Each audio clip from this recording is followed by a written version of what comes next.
ఇంత జరుగుతుంటే అన్నయ్య ఆదిత్య ఏం చేస్తున్నారు? అదే నాకు అర్థం కావట్లేదు. అక్కడ ఏం జరిగిందో ఏంటో. ఇంత జరుగుతుంటే ఆదిత్య మౌనంగా ఉండి ఉండకపోవచ్చు,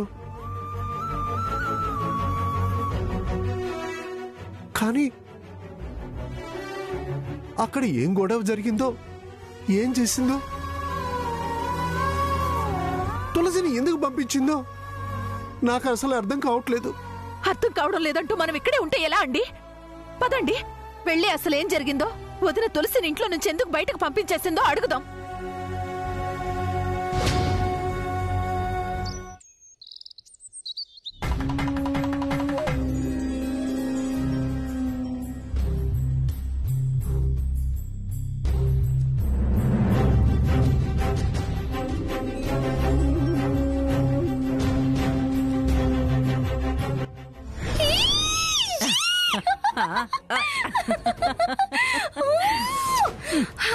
పీడ వదిలిపోయింది నానమ్మ.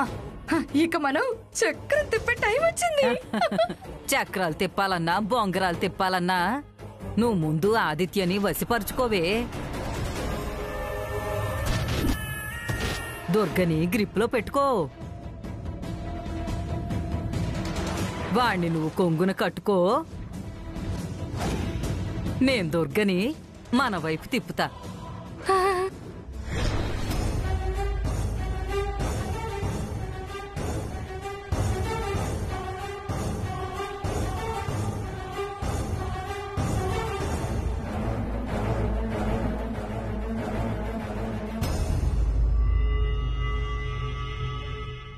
ఏం పోయిందని సంతాపం ప్రకటిస్తున్నారు? ఇద్దరు మొహాలు మార్చు కూర్చున్నారు. నోర్మయ్, ఏం మాట్లాడుతున్నావు? అది వీడి భార్య, నా చేతుల్లో పెరిగిన పిల్లే. నీ పంతాలకి పగలకి దాని జీవితం నాశనం చేస్తున్నావు కదా.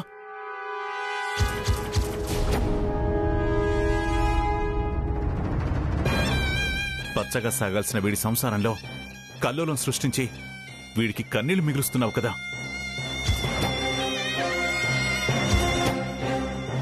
పోనీ మీరు నా ప్రశ్నల్లో దేనికైనా ఒక్కదానికి సమాధానం చెప్పండి. దాన్ని వెతికి పట్టుకొచ్చి కోడలి స్థానం ఇచ్చి నా ఇంట్లో ఉండనిస్తాను. ఏంటి ఏంటి నువ్వు ఇచ్చేది? వీడి భార్యగా ఆ స్థానం అది ఎప్పుడో సంపాదించింది. అవునా? అలా అయితే ఆ మాట ఇందాకే చెప్పి దాన్ని ఆపకపోయారా? నువ్వో నేను ఎవరో ఒకరు ఉండాలని కండిషన్ పెట్టావు కదా. బ్యాగ్ తీసుకున్నావు కదా. సమాధానం చెప్పుంటే కండిషన్స్ ఉండేవి కాదు కదరా.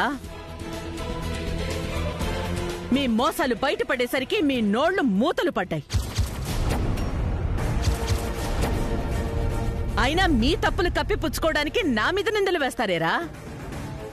ఎవరో పరాయి అమ్మాయి అయితే కావచ్చు. నేను ప్రేమించి పెళ్లి చేసుకున్నాను కదా. ఇప్పుడు ఈ ప్రశ్నలు సమాధానాలు ఏంటమ్మా? ఎవ్వరైనా ఉండొచ్చురా, కానీ పలానా వాళ్ళ కూతురు అని ఉండాలి కదా. నాకు కావాల్సింది అది. ఇక ఈ విషయంలో వాదనలు చర్చలు అనవసరం.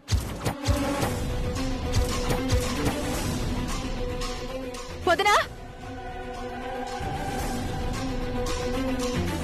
ఏంటొదినా ఇది? తులసిని ఇంట్లో నుంచి బయటకు పంపించేసావంట. అప్పుడే వార్త తెలిసి తమరు వాలిపోయారన్నమాట.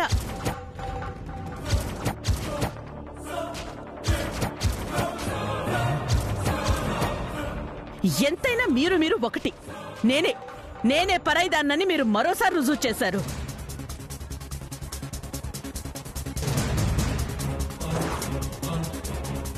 పెడార్థాల మాటలు మాట్లాడుకో. అవును, మీ అంత అద్భుతమైన పనులు మాటలు నాకు రావులండి.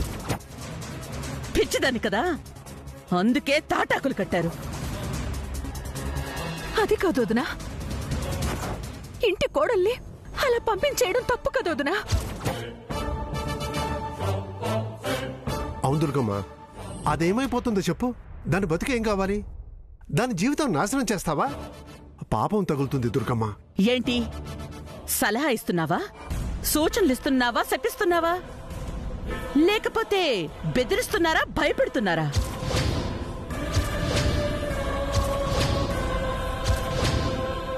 తప్పని వేలెత్తి చూపిస్తున్నారా?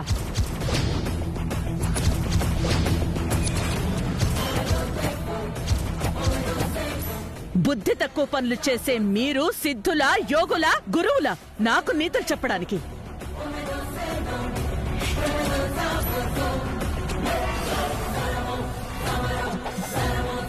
మీరసలు ఎన్ని మోసాలు చేస్తారు, ఎన్ని వెన్నుపోట్లు పొడుస్తారు? ఆఖరికి ఆదిత్యతో కూడా నాకు చెప్పకుండా పూజ చేయిస్తారా?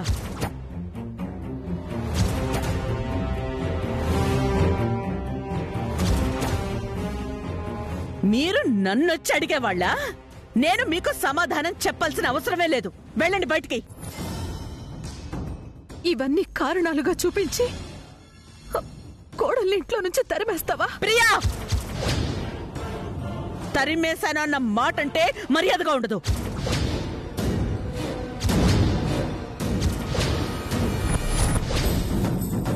అది నా కోడలేంటి?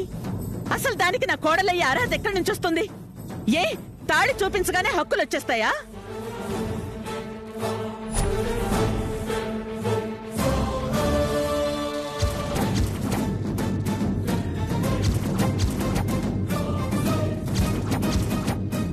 ఏ వీడి కన్న తల్లిగా నాకు బాధ్యతలు లేవా? నాకు హక్కులు లేవా?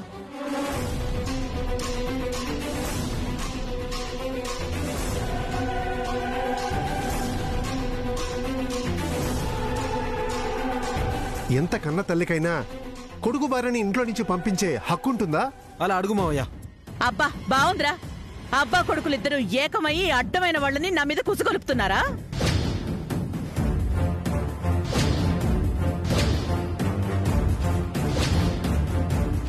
నన్ను అలా అడక్కు, ఇలా అడక్కు అని వాళ్ళకి చెప్పడం కాదురా. దాన్ని నేనే అడిగానో అది చెప్పు.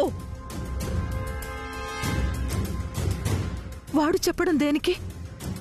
నువ్వే చెప్పొచ్చుగా. ఏ మీరు ఒకటే కదా. వాడైతే నిజం చెప్తాడని.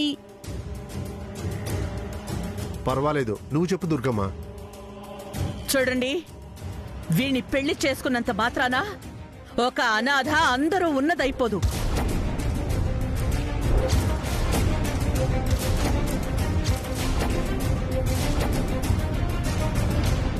అది అనాథేంటోదనా? మీ నాటకంలో పాత్రధారులైన పాపా బాబులు దాని సొంత అమ్మా నన్నులు కాదన్న నిజం నాకు తెలిసిపోయింది కదా.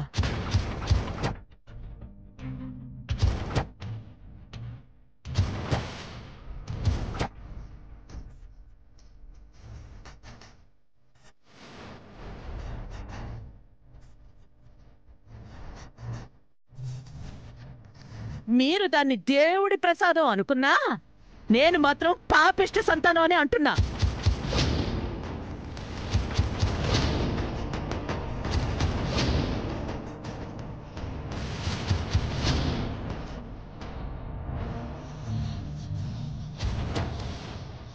తప్పుడు జన్మ అంటున్నాను.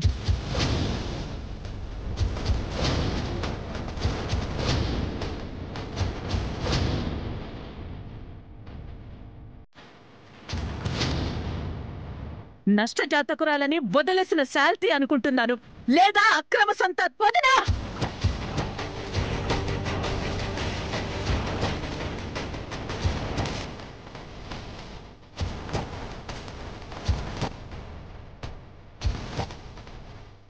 వద్దు, మాట తోలొద్దు. దాని పుట్టుక గురించి అంత నీచంగా మాట్లాడొద్దు. అది నువ్వన్నది ఏదీ కాదు. పుణ్యాత్ముల బిడ్డ, పవిత్ర జననం.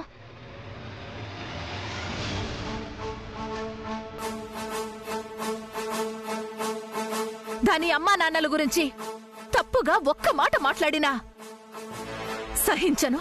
అవునా? అలాగా? అంత ఉన్నతులా? సరే, వాళ్ళెవరో చెప్పమ్మా. సమయం వచ్చినప్పుడు చెప్తాను. అయితే చెప్పేదాకా నేను ఇలాగే అంటాను. అంటే వదినన్న గౌరవం కూడా ఇవ్వను. మర్యాద మీరాల్సి వస్తుంది. అనాథ అని మాత్రం అనకు. సరే సరే అనను, అడగను. మరి కోడలిగా ఎలా అంగీకరించాలో అది చెప్పు. ఆదిత్య భార్య. అది కుదరదు.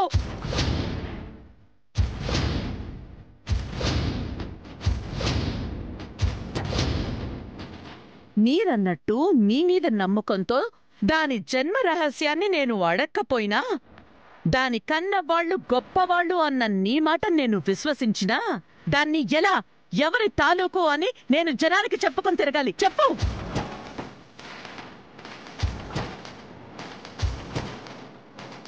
ఇంట్లోంచి వెళ్లిపోయిన దాన్ని చాలా ప్రశ్నలు అడిగాను.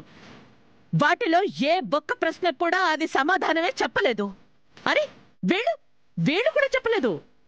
పోనీ దాని గురించి తెలుసని మీరంటున్నారుగా, చెప్పండి. అప్పుడు నేనే వెళ్ళి దాన్ని వెతికి పట్టుకొచ్చి ఈ ఇంటి కోడలుగా ఉండనిస్తాను. ఏంటా ప్రశ్నలు? నా నోటితో నేను చెప్పడం ఎందుకు? నువ్వు చెప్పరా ఆదిత్య? చెప్పాదిత్య. తులసి ఎవరో చెప్పాలంట. తులసి పుట్టిలేకడో చెప్పాలంట.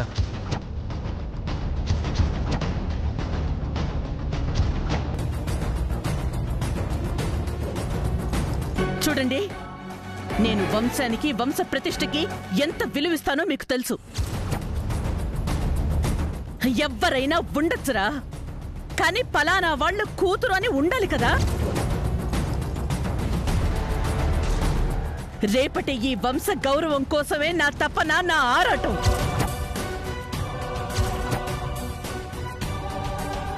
చెప్తావా ప్రియా? ఈ ప్రశ్నల్లో నువ్వు దేనికైనా సమాధానం చెప్పగలవా? చెప్పు. మళ్ళీ పాపా బాబు లాంటి సెటప్పులు చేయకుండా స్ట్రైట్ గా సమాధానం చెప్పు.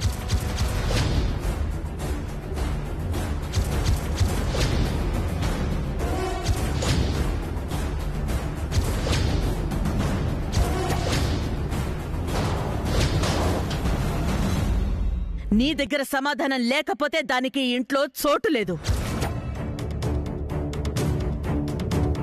నేను చెప్తాను వదినా.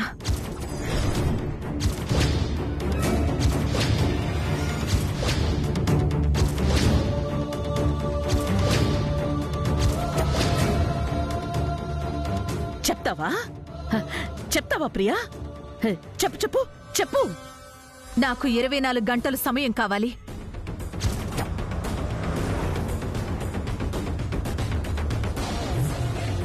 కొంపదీసి ప్రియ తులసి జన్మరహస్యం చెప్తుందా ఏంటి? ఒక్క ప్రశ్న కాదు, అన్ని ప్రశ్నలకి సమాధానం చెప్తాను.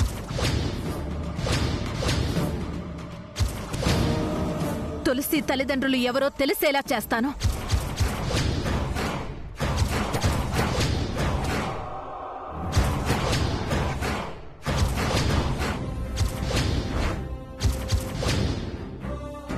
పుట్టినిల్లు చూపిస్తాను.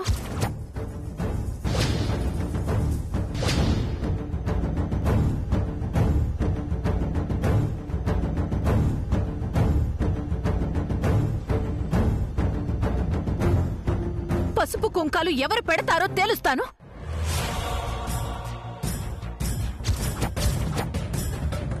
పురుడు ఎవరు పోస్తారో తెలియచేస్తాను.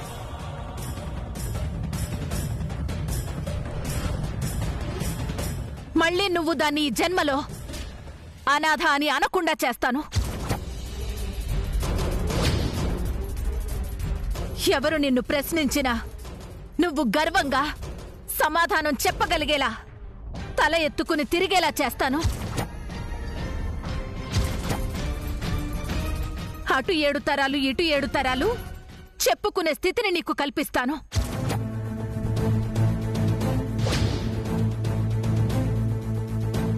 ఇక దాన్ని నువ్వు ఒక్క మాట అన్నా సహించేది లేదోదనా. నువ్వు నీ మాట మీద నిలబడాలి ప్రియా.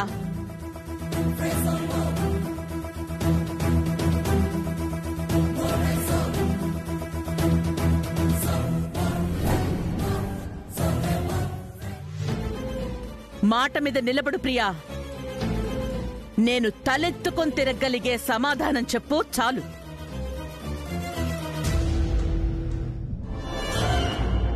దాన్ని కోడలిగా ఈ ఇంట్లో స్థానమిస్తాను.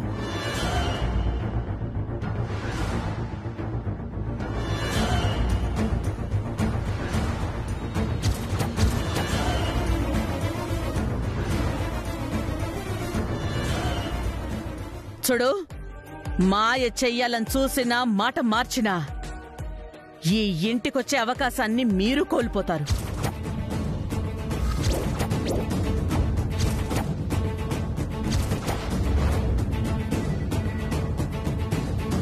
ఆ తులసి ఫలానా వాళ్ల కూతురు అని చెప్పుకోగలిగితే చాలు. స్థితి వదిలేస్తాను, ఆస్తులు అడగను, అంతస్తు అడగను. 24 గంటల్లో ఖచ్చితంగా నీకు సమాధానం లభిస్తుంది.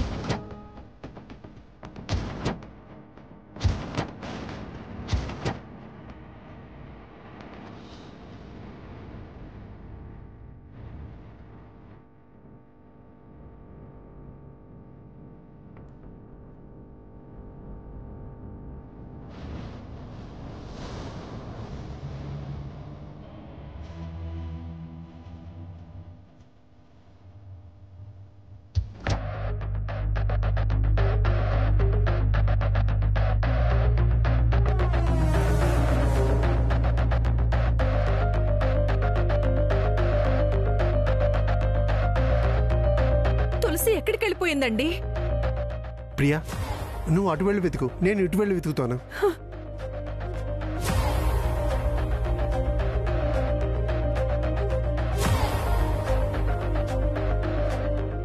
అసలే ఆత్మాభిమానం గల పిల్ల ఎక్కడికి వెళ్ళిపోయిందో ఏంటో.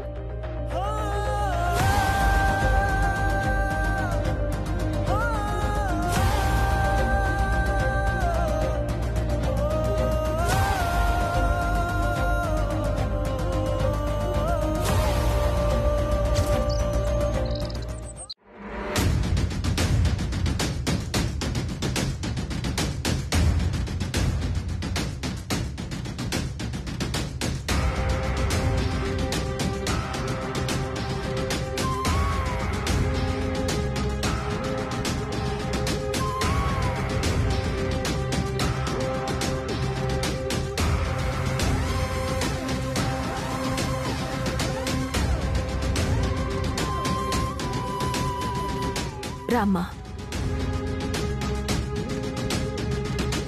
ఏంటి అక్కడే ఆగిపోయావు? రా.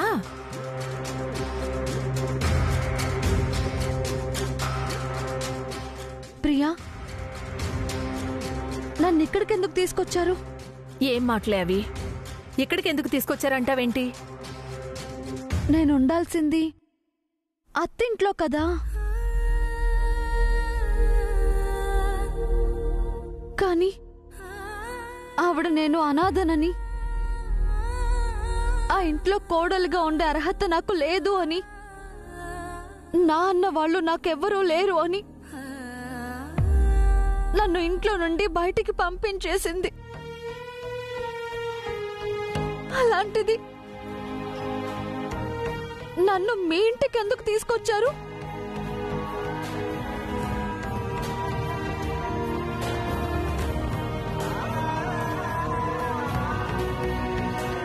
మీ ఇల్లు ఏంటమ్మా? మన ఇల్లు అను. గతంలోనూ ఇది నీ ఇల్లే, ఇప్పుడు ఇది నీ ఇల్లే, ఎప్పటికీ ఇది నీ ఇల్లే. మేమంతా నీ వాళ్ళమమ్మా. ఇవన్నీ మనం కల్పించుకున్న బంధాలే ప్రియా. మీరు నా కన్న వాళ్ళు కాదు, నేను మీ కన్న కూతుర్నే కాదు.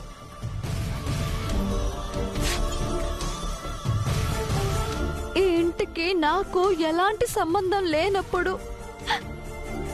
ఈ ఇల్లు నాదెలా అవుతుంది? నాకు ఆశ్రయం ఇచ్చారు కాబట్టి ఆశ్రమం అవుతుంది.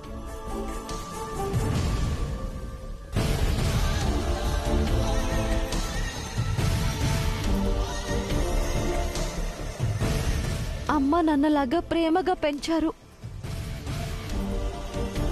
కానీ నేనెవరో నాకు తెలియదనే కదా దుర్గమ్మ నన్ను ఇంట్లో నుంచి బయటకు పంపించేసింది. మీరు నన్ను అంతగా పెంచినా మీరు నా కన్న వాళ్ళు కాదనే కదా నన్ను అత్త ఇంట్లో నుండి బయటకు పంపించింది.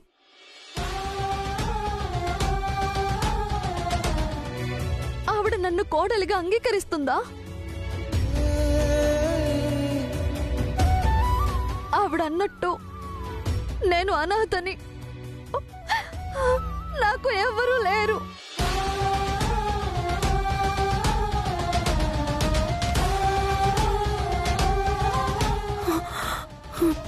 వద్దమ్మా, ఇంకెప్పుడు నువ్వు అలా అనుకు. నువ్వు అనాథవి కాదు.